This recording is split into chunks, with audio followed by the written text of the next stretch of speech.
What I am about to set down is a formal account submitted in compliance with Fleet Admiralty Directive 7 Sigma, requiring all command-grade personnel who were present during the Meridian Station incident to produce a written debrief of events. I am Commander Assel Nerlinovna, Executive Officer of the Earth Continuity Ship, Warden Actual, hull designation ECS 1147, assigned to Saul Approach Corridor Patrol at the time of the incident. I have been advised that my account will be classified at the highest available grade, that it will be read by the Admiralty Council, the Secretary General's office, and no fewer than 3 civilian oversight bodies, and that I am therefore to be thorough and honest in that order. I intend to be both. I will say at the outset that I have given this account considerable thought over the past several weeks, not because I am uncertain about what happened. I was present for nearly all of it, and what I was not present for I have been thoroughly briefed on, but because the incident does not fit neatly into any category of report I have previously been asked to write. It is not a combat action. It is not a first contact event in the classical sense, since the Varathi continuance had been in communication with the Terran Diplomatic Corps for 11 months prior to the incident, and a formal exchange of credentials had occurred in that interval. It is not, strictly speaking, a repair and services action, though it began as one. The closest I can come to categorizing it is this. It was the first time a non-Terran species saw the interior of Meridian Station, and what happened afterward is a direct consequence of what they saw. That is the incident. Everything else is context. I will provide the context.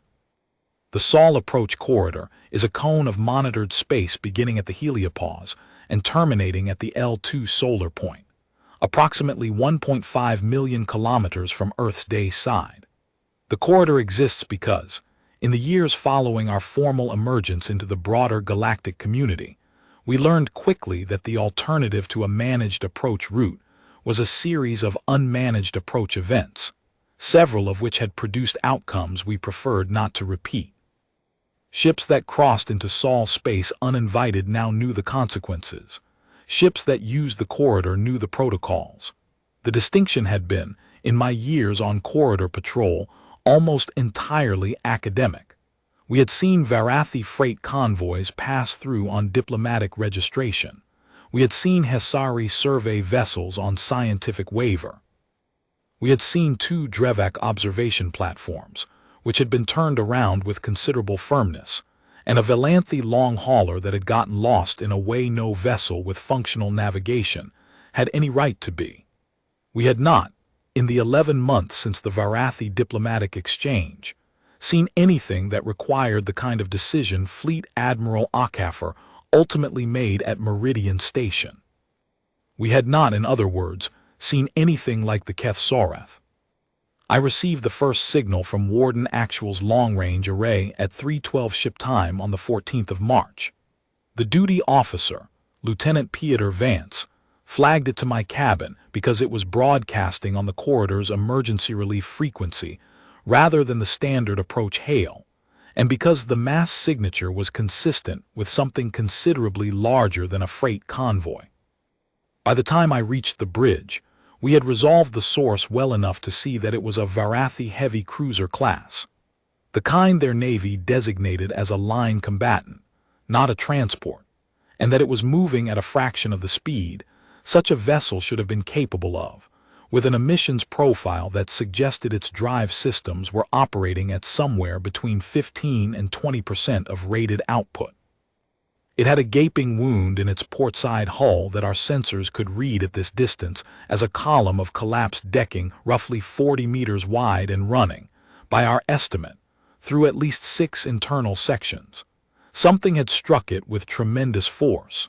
The question of what was not one I needed answered to perform my immediate duties. What I needed to know was whether it was a threat. The emergency relief frequency broadcast was repeating a declaration in the Varathi trade dialect that our translation suite rendered as, "We carry no hostile intent. We have declared temporary incapacity. We request medical and structural assistance under the terms of Open Corridor Emergency Convention. The vessel is the Keth Sarath, Active Naval Registry, Varathi Continuance First Fleet. We carry 411 crew, of whom 62 require immediate medical intervention and 19 are critical. We acknowledge that we are in Terran sovereign approach space, and we ask for your help. I had the message recorded and authenticated, cross-checked the Keth Sarath's registry against our diplomatic database. It was indeed a real ship with a real commission, and then I opened a channel to Sol Defense Command, woke up Captain Reyes of the Warden Actual, and prepared a standard escort challenge response. What I expected to follow was a procedural sequence I had trained for but never executed.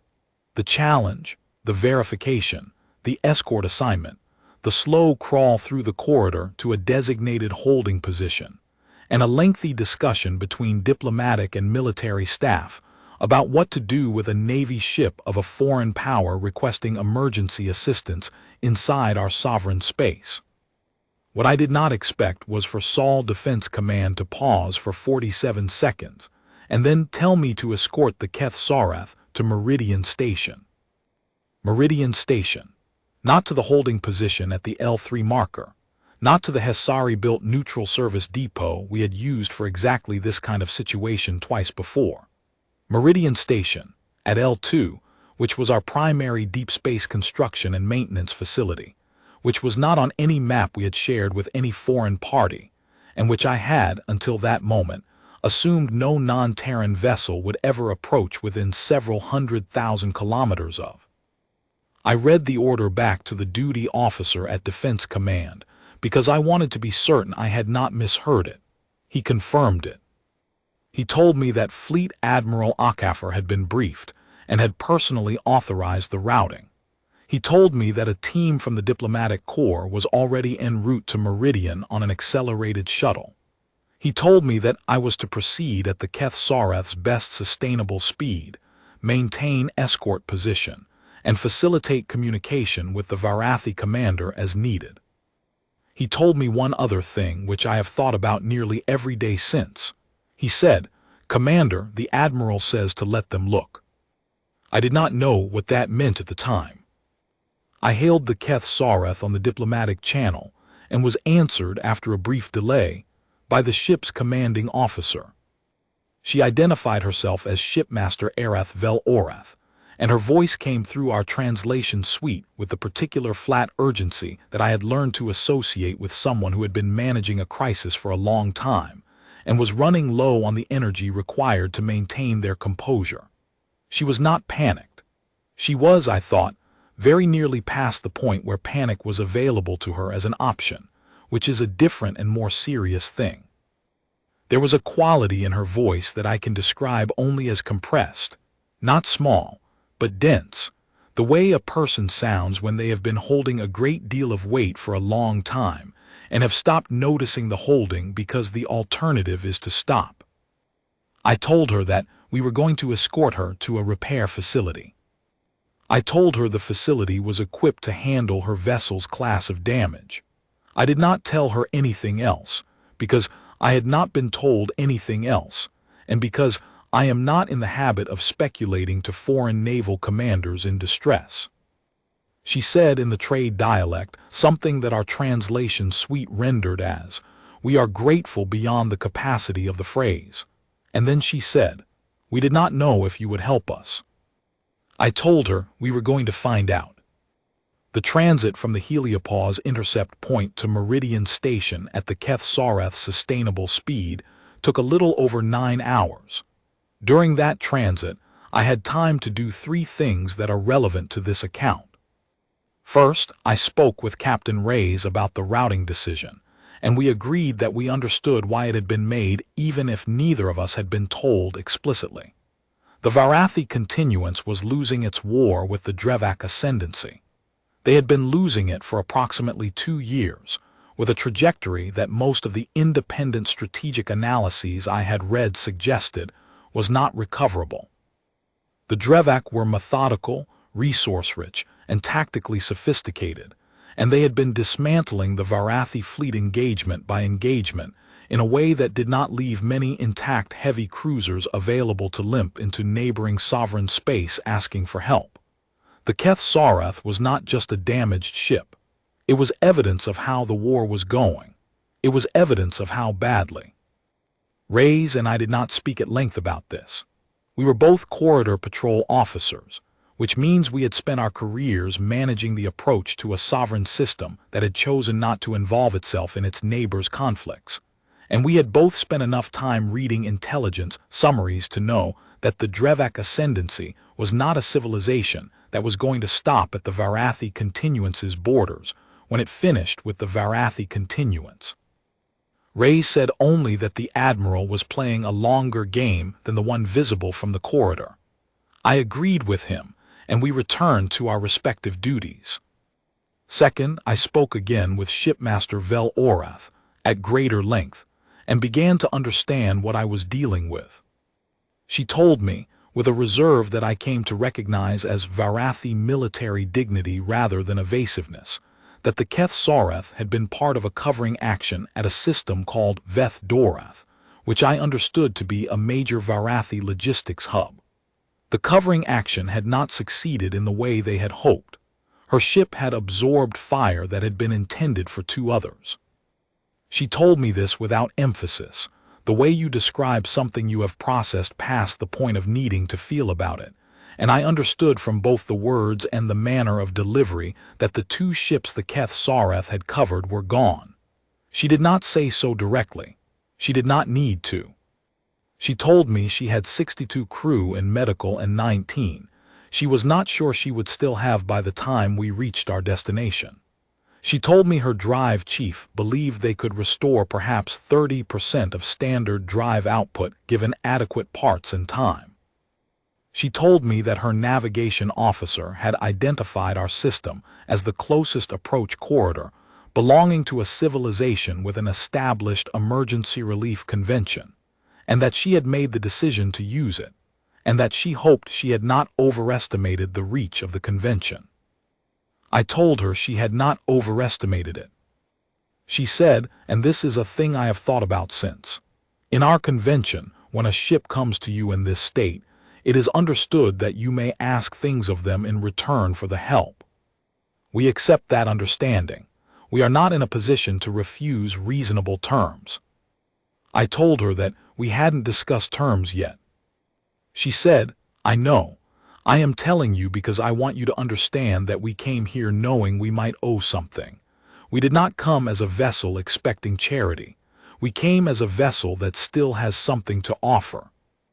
I remember thinking at the time that this was a precise and careful thing to say, and that she had probably been rehearsing it, or something like it, for some portion of the long hours since the Drevak weapon hit her ship.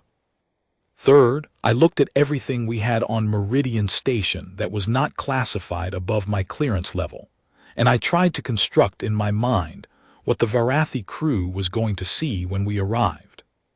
I found this exercise useful and also, I will admit, somewhat dizzying.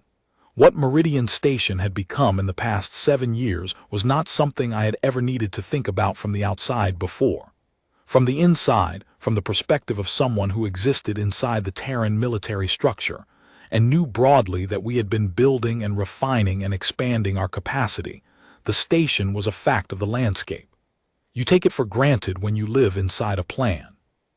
From the outside, from the perspective of a vessel approaching it for the first time without any intelligence on what it contained, Meridian Station was something else. I spent some of those 9 hours trying to imagine seeing it that way, and I found that it changed my sense of it. Meridian Station is not visible from any standard approach angle to Earth. It sits at the L2 point, always in Earth's shadow from the Sun's perspective, and it is, in terms of active emissions management, the quietest major installation in the Sol system. From outside, on the approach we were making, it looked like a large dark structure with running lights at its perimeter and a modest operation signature. It did not look like what it was. A vessel approaching it as the Keth Sarath was approaching it, from outside the system, would have seen a maintenance facility of respectable but not extraordinary size. A vessel docking at Meridian Station would see something else. The docking approach for the Keth Sorath required us to enter the station's primary bay from the sunward side. The station's shadow kept the bay doors invisible from any external angle, and as we made the final approach, I watched the Keth Sorath sensors through the data-sharing feed our escort protocols had established.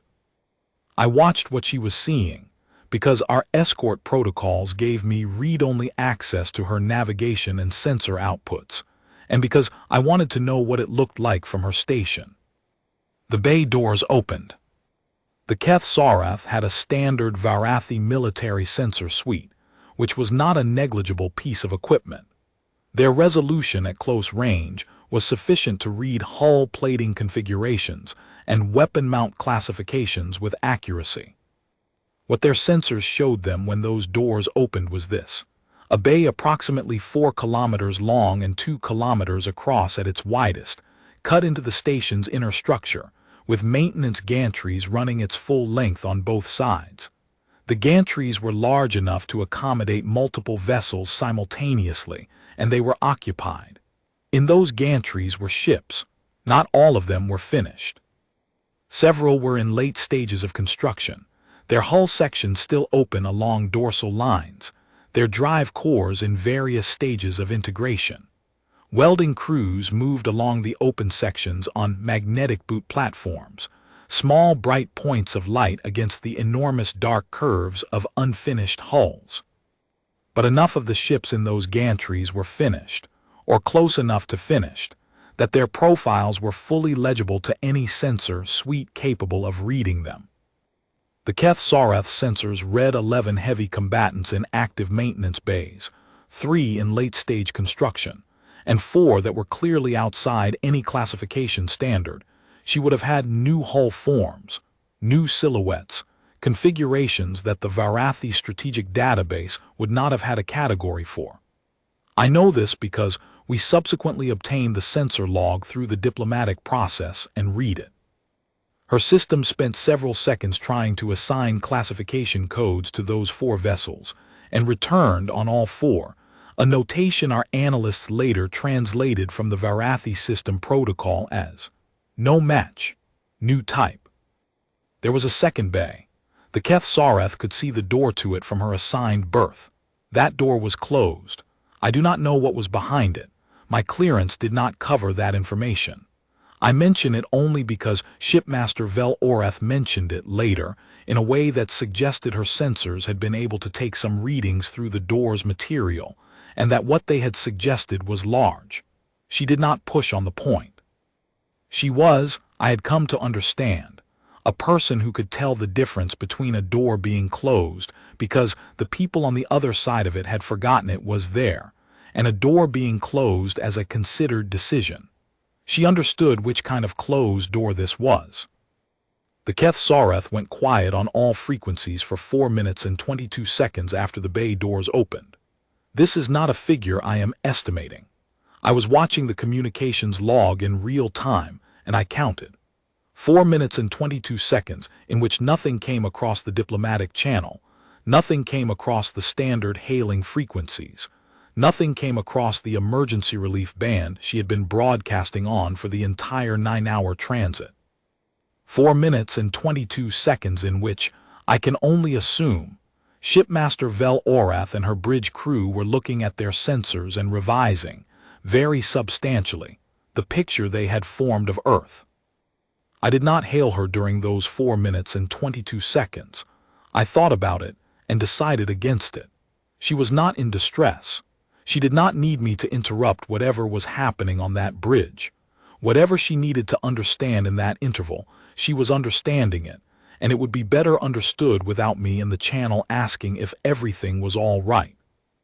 When she opened the channel again, she said, in trade dialect, "Is this where you build them?" I told her it was one of the places. Another silence shorter. Then she said, "How many places are there?" I told her I wasn't authorized to share that information. She did not ask again, but I noticed in the sensor feed that her navigation officer made a note in their system at that point. I could not read what the note said. I did not need to. The next 48 hours at Meridian Station were among the most unusual of my service career, and I want to be precise about what happened during them because I understand that this portion of the account is of particular interest to the oversight bodies reading it. I will be precise. Fleet Admiral Akefer arrived at Meridian Station 14 hours after the Keth Soreth docked. She arrived with a delegation from the Diplomatic Corps, 2 senior fleet intelligence officers, and a woman named Dr. Priya Shankar, who was introduced to me simply as an advisor, and whose specific role I was not informed of. The Keth Soreth's 19 critical crew had been stabilized in our medical bay within 6 hours of docking. Our medical team, working with their ship's physician, a methodical and clearly exhausted individual whose name I understood as something approximating vessel healer Torath, had achieved this. The 62 injured had been assessed and were being treated in a combination of their ship's medical section and our overflow bay. Varathi physiology is not identical to human, but the overlap is sufficient that standard trauma protocols required only modest adjustment, and our medical staff had trained for exactly this kind of cross-species intervention in the years since the Diplomatic Corps first established the Varathi Channel. They were prepared. They did their work without ceremony. The structural assessment of the Keth Soreth was completed by our engineering teams within the first 12 hours. The damage was severe but not irreparable. Their drive systems could be brought to approximately 65% of rated output with available parts, significantly more than their own engineers had estimated. The hull breach could be sealed to combat standard within 36 hours. I walked part of that breach with our lead hull engineer during the first morning, through sections of the Keth Soreth that had been temporarily sealed to allow crew to move through them. And I want to record for this account what it looked like up close, because I think it is relevant to understanding what this ship had survived. The collapsed decking ran through 6 sections as our initial sensor read had indicated, but the collapse was not uniform. In 2 of those sections, the decking had not simply been breached but folded.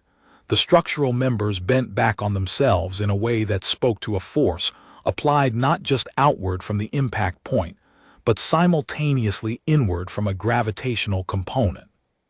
The Drevak weapon Vel Oreth had described had, as far as I could understand from the structural evidence, briefly made the interior of those sections heavier than the material could bear. It was a different kind of damage than I had seen documented before. I made careful note of it. The weapon systems were more complicated. The Keth Soreth's main battery had taken secondary damage from power surge during the hit that breached her hull, and 3 of her 8 primary weapon mounts were offline. Repairing them with her own components would take parts, and time she did not have, and the available parts that matched her standard specifications at Meridian would restore only 2 of the 3 mounts in the time frame we were working with. I was present in the briefing room when Fleet Admiral Akefer met with Shipmaster Vel Oreth for the first time. I was there as escort officer, which in practice meant I sat near the door and listened. I will record what was said as accurately as I can. The Admiral told the shipmaster that her crew would receive full medical care at no charge, that structural repairs would be completed to combat standard, and that she was authorized to remain at Meridian Station for as long as medically necessary. She said these things calmly and without ceremony, the way she might have described a maintenance schedule, because she is a woman who has never, in my observation, used ceremony where plain statement would do the same work. Then she said, "We would also like to discuss your weapon systems." Vel Oreth looked at her. The Varathi, when they are surprised, become very still, not in a tense way, in the way of a person whose attention has become completely singular. She became that kind of still. The Admiral said that our engineering teams believed they could not only restore her offline weapon mounts, but reconfigure her main battery to a higher output standard using an interface architecture we had developed. She said that we could do this within the window of her repair stay, and that the reconfiguration could be reversed at a later date if the Varathi continuance chose, but that in her assessment, and in the assessment of fleet intelligence, the Keth Sarath would be more useful to the Varathi war effort if she left Meridian Station with a significantly upgraded weapons package. Vel Orath said, "Why would you do this?" The Admiral said, "Because you came to us and asked for help, and because the ship that hit you in the Veth Doreth system bothers me." Vel Orath said, "It bothers you." The Admiral said, "It bothers me a great deal. What I've read about the engagement at Veth Doreth is that the Drevak ship that put that hole in your hull was operating a weapon type that we don't have a full technical profile on. My intelligence people would like to know more about it, and you're in a position to tell them because you survived. I want you to survive the next engagement too, if that's possible. And I want whatever you tell my people to have been worth surviving for." There was a pause. Then Vel Orath said, "In a register our translation suite characterized as careful. You understand that accepting this would create an obligation that the continuance has not authorized me to commit to." The Admiral said, "I understand that. I'm not asking you to commit to anything the continuance hasn't sanctioned. I'm asking you to let our engineers do their job, brief my intelligence team on the weapons system, and go home in a better ship than you arrived in. What the continuance makes of that is their decision. I'm making mine." Vel Orath was still for a moment longer. Then she said something that our translation suite flagged as idiomatic and rendered approximately as, "You move faster than we expected." I am not certain whether she meant it as a compliment. I believe the Admiral took it as one. The work that followed over the next 36 hours I can describe partly from direct observation, and partly from the technical reports I was subsequently briefed on. Our engineering teams worked in rotating shifts on the Keth Sarath's weapon systems. I spent a portion of the first afternoon on the Keth Sarath's secondary weapon deck, watching our people work alongside the Keth Sarath's own surviving weapons officers. And what I observed there was something I want to record carefully because I think it will be of interest. Our engineers and the Keth Sarath's officers did not share a language in the technical sense. The Varathi weapon systems and the Terran interface architecture were developed independently over centuries without reference to each other. The physical connectors were different. The power management protocols were different.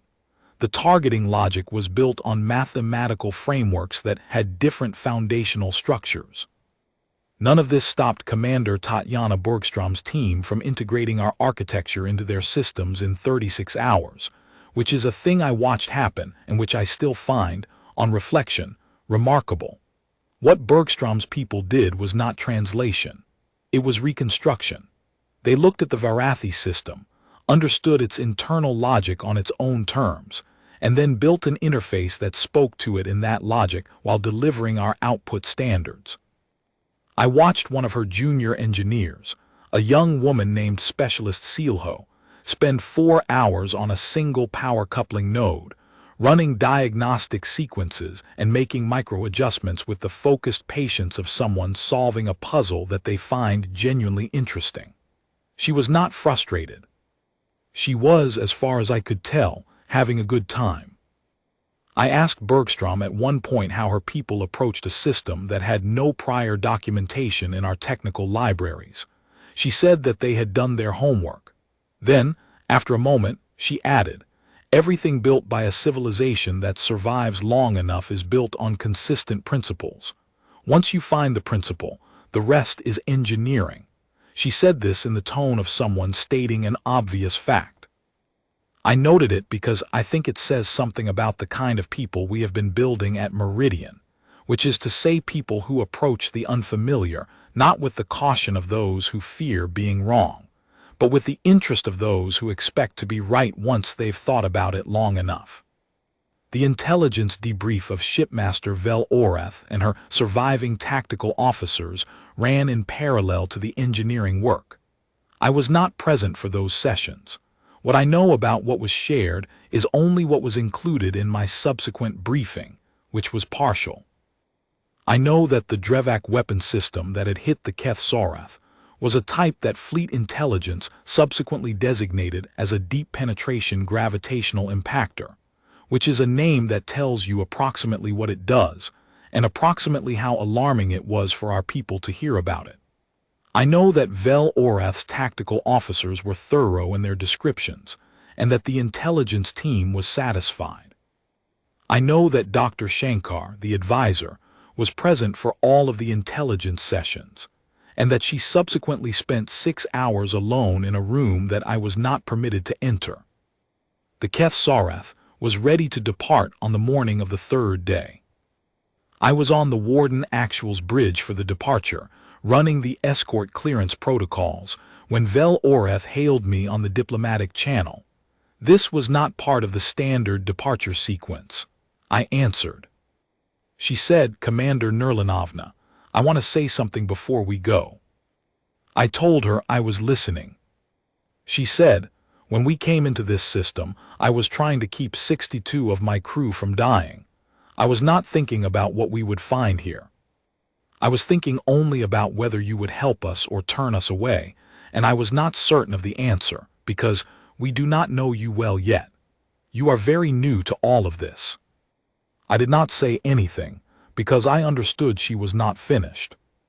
She said, "What we found here is not what I expected. I have been in naval service for 23 years. I have seen the major construction facilities of 4 spacefaring civilizations. I have stood on the docking levels of the Hesari deep yards, which everyone in this part of the galaxy considers to be the benchmark for industrial naval construction. I want you to understand something." She paused. I waited.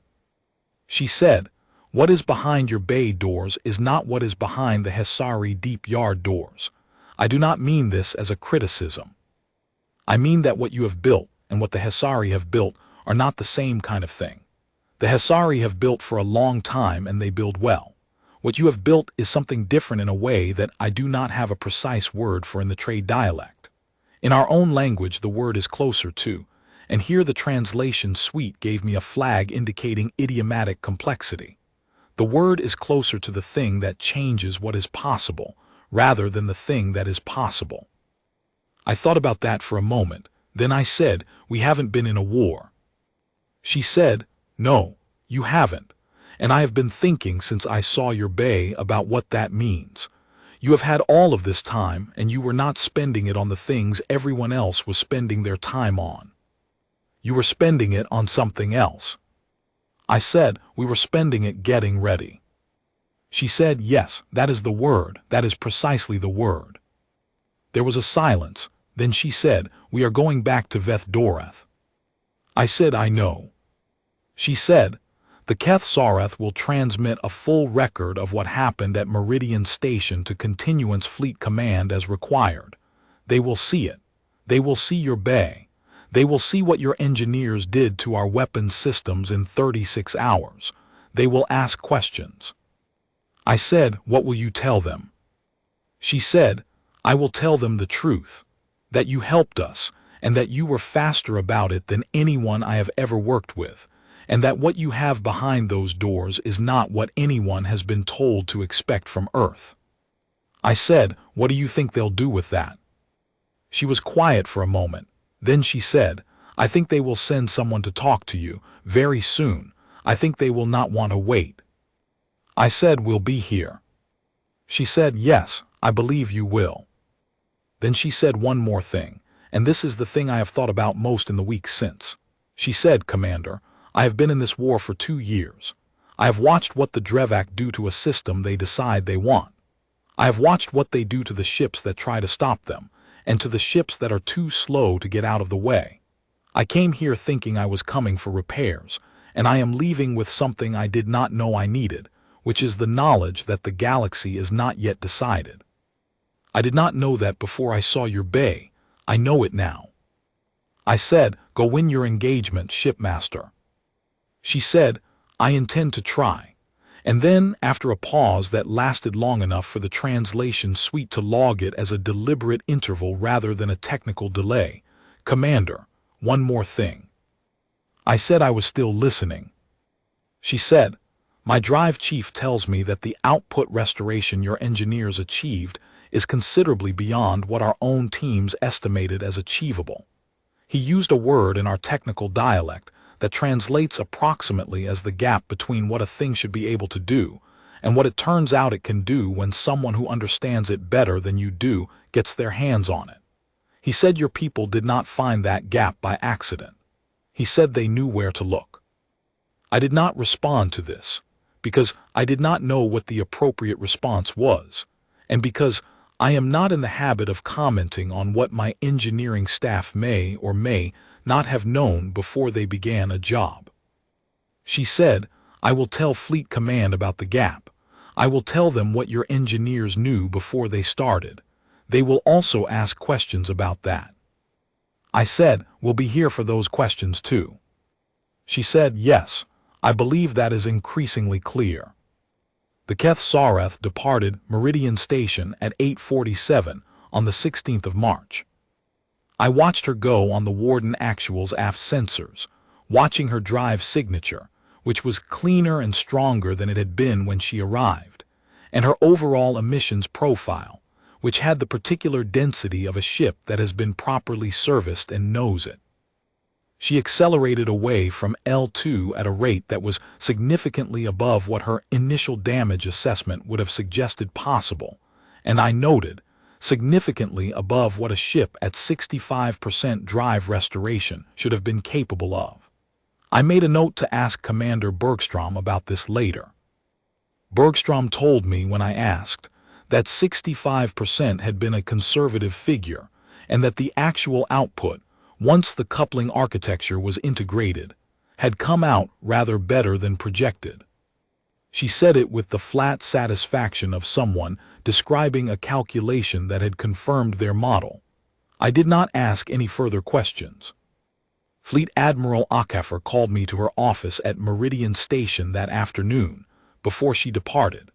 The office was a spare room with a window that looked out at the main bay, currently occupied by 2 ships in their final construction stages, and one that had been in active maintenance when the Keth Sareth arrived, and was now being returned to its berth. The Admiral stood at the window with her hands behind her back and looked at them for a moment before she spoke. She said, "You handled this well, Commander." I thanked her. She said, "I want you to understand why we brought her here, not to the neutral depot, here." I said, "The Admiral's order said to let them look." She said, "Yes, that's exactly right, we let them look. Do you understand why?" I said, "Because the Varathi continuance is in trouble, and if they're going to make any decisions about asking for more from us than emergency repair access, they needed to know what the decision was worth." She said partly, "What else?" I thought about it. Then I said, "Because whoever the Varathi send to talk to us after Vel Orath's report reaches Fleet Command will come here knowing what's here. They won't come to negotiate from a position of guessing. They'll come knowing." The Admiral said, "And what does it mean when they come knowing?" I said, "It means they come seriously. It means whatever they ask for, they've thought about what it means to ask us rather than someone else. It means they're not underestimating what we can provide or what we might want in return." She said, "Correct, and the Drevak?" I said, "The Drevak will hear about this eventually." She said, "They will hear about it very soon. The Varathi continuance is losing a war, but it is not losing its ability to communicate, and information of this kind does not stay contained. The Drevak will hear that a Varathi heavy cruiser came to Earth for emergency repairs and left with an upgraded weapons package in 36 hours. They will hear about our construction capacity. They will make assessments." I said, "And what do we want them to assess?" The Admiral turned from the window. She looked at me with the particular attention she gives people when she is deciding how much to say. She said, "I want them to assess that we are serious. I want them to assess that we have been building for a long time, and that what we have built is not the thing they were expecting. I want them to assess that if they continue the direction they are going, and if their direction eventually intersects with ours, they will not be meeting the version of Earth that was here 11 months ago when we opened the diplomatic channel with the Varathi. They will be meeting whatever we are by that point. She paused, then she said, "Do you understand, Commander?" I said, "We're not getting involved in their war." She said, "Not yet. We're letting the war understand what we are." That's a different thing. She went back to looking at the bay. The two ships in construction were lit along their dorsal lines by the station's work lights, and their hulls had the density and complexity of things that had been thought about very carefully for a long time before the first plate was laid. From the right angle in that light, they looked enormous. They were enormous. They were also, as far as I knew, not the largest things in the second bay, and neither of us said anything about what was behind that door, because neither of us needed to. I left the Admiral's office and returned to the Warden Actual. I sat at my station for a while after I got back and thought about the 9 hours of the transit from the heliopause, and about the 4 minutes and 22 seconds of silence from the Keth Sarath, and about Vel Orath's voice when she said we were spending time on something else, and I said we were spending it getting ready. I thought about how she had said yes, that is precisely the word, with the tone of someone who has understood something and knows they will be thinking about it for a long time. I thought about the specialist Sealho, spending 4 hours on a single power coupling node, with the focused pleasure of someone doing work they are good at. I thought about Bergstrom saying everything built by a civilization that survives long enough is built on consistent principles. I thought about vessel healer Torath working in our overflow bay through the first night without complaint, adapting to our equipment with the same systematic patience Vel Orath's tactical officers had brought to the intelligence debrief. These were, all of them, people who understood that they were in a situation that had not existed before, and that the appropriate response to a situation that has not existed before is not alarm but attention. I found this, considered collectively, a useful thing to have seen. I have been in the Earth Continuity Ship Service for 11 years. I have spent most of those years on corridor patrol, which is not a glamorous assignment, and has not, until the incident I am describing, produced very many events that I expected to be thinking about for the rest of my life. What I want to record in this section of my account, for the benefit of the oversight bodies reading it, is not the strategic calculation behind the Admiral's decision. That calculation will be better explained by people with access to information I do not have. What I want to record is a smaller thing, which is what I thought about while I sat at my station on the Warden Actual after the Keth Sarath was gone. I thought about the corridor.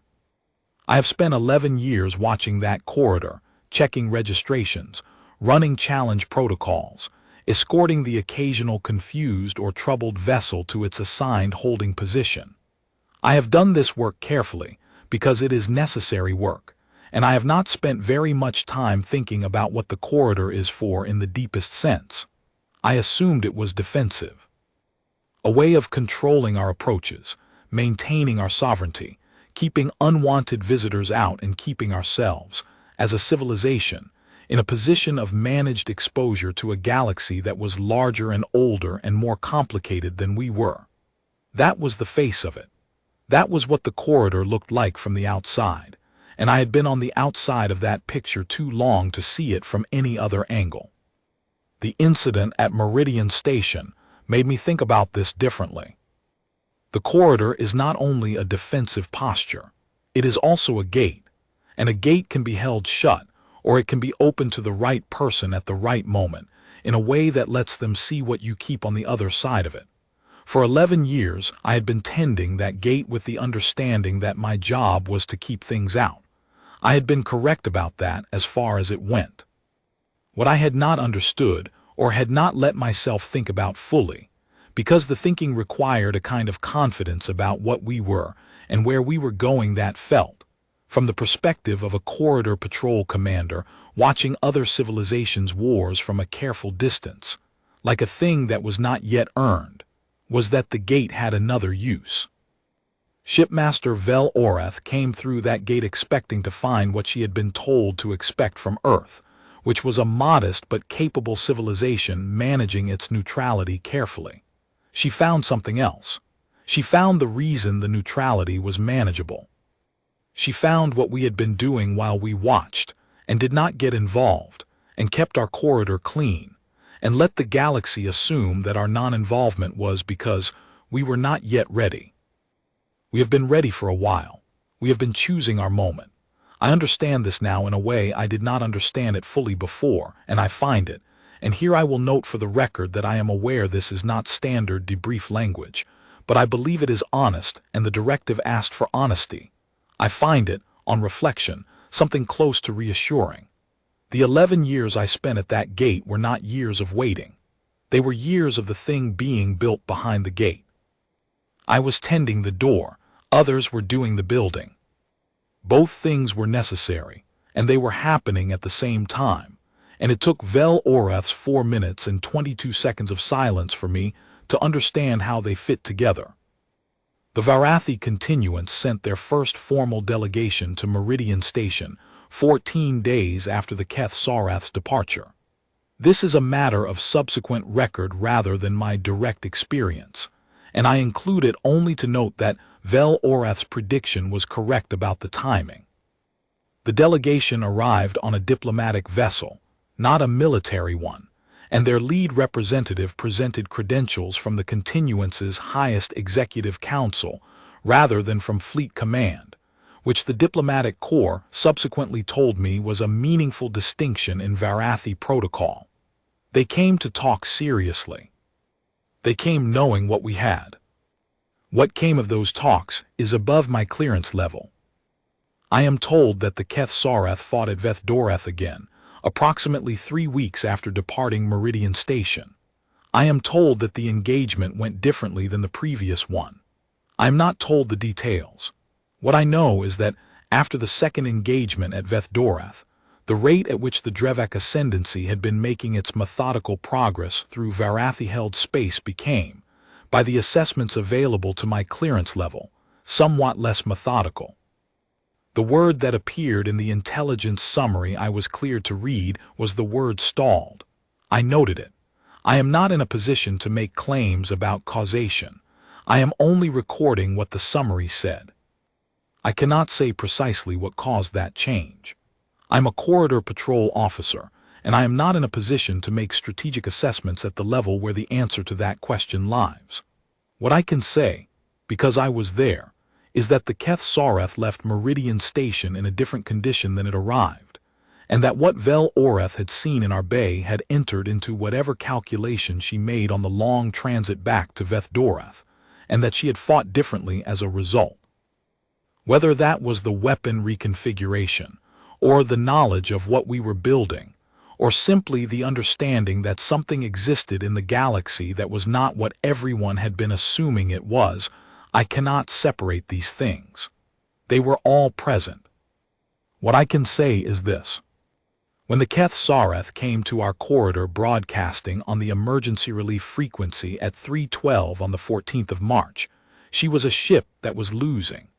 Not in the small sense of a single battle going wrong, but in the larger sense of being part of a force that did not know if it was going to exist in the same form in another year. She came to us because the emergency convention said she could, and because she was out of alternatives, and what she found at Meridian Station was the thing she did not know she was looking for, which was evidence that the balance of the galaxy was not fixed. First contact, in the technical sense, had already occurred 11 months before, in the form of credentials and diplomatic language and trade dialect exchanges through a secured channel. What happened at Meridian Station was not first contact in that sense, but in the only sense that I believe finally matters. The moment when the thing you assumed was true about another civilization is replaced by the thing that is actually true. What happened at Meridian Station was the first time the Varathi understood what they were dealing with when they dealt with us. They came for repairs. We gave them that, and we gave them something they had not asked for and could not have known to ask for, because you cannot ask for the thing that changes what is possible if you have not yet seen that such a thing exists. They went back to their war carrying it. What they do with it from here is theirs to decide. We will be watching the corridor. We are always watching the corridor.